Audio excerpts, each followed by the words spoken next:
साई राम। 19वां अध्याय प्रारंभ। श्री सूजी बोले।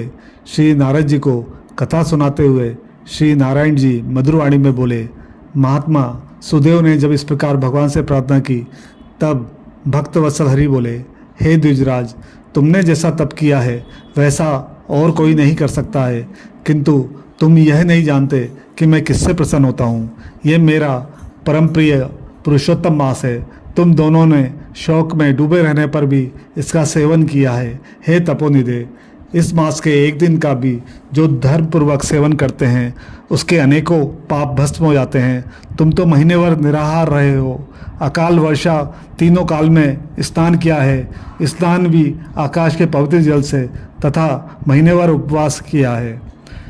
शोक में होने के कारण चेतना नष्ट होने से तुम पुरुषोत्तम मास को ना जान सके तथा बिन जाने ही उसका नियम पालन हुआ। तपोधन पुरुषोत्तम मास सब लोकों में आता है, किंतु धरती पर ही उसका पूजन फलदायी होता है। हे वत्स, धन्य हो जो तुमने इस बार में कठोर तप किया।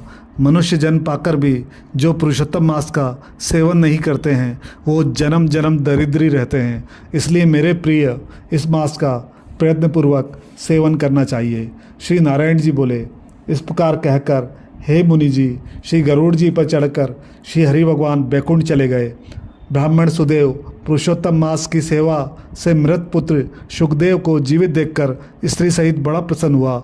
बिना जाने मुझसे इसका सेवन हुआ है, यही मेरा धर्म सफल हुआ है तथा इसी से मेरा मरा पुत्र जीवित हो गया है।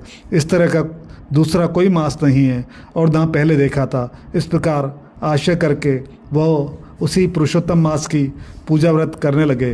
पुत्र प्राप्त कर ब्राह्मण स्त्री सहित आनंद से रहने लगा।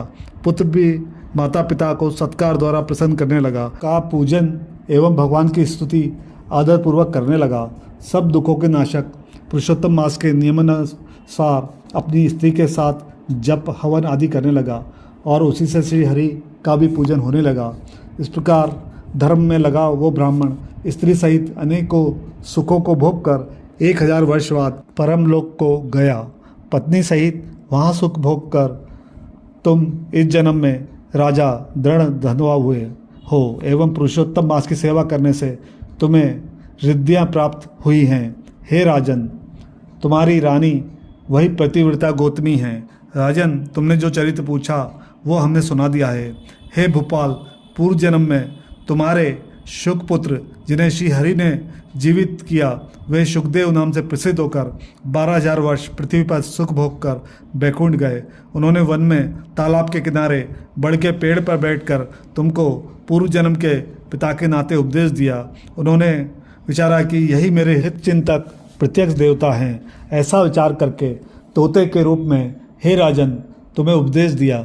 हे महाराज, अब मैं पापनाशिनी सरयू पर जाऊंगा। श्री नारायण बोले। इस तरह परम यशस्वी महाराज दृढ़धनवा के पूर्व जन्म का हाल कहकर जब महात्मा चले तब पुण्यात्मा राजा बोला। 19वां अध्याय समाप्त। जय माता आपती।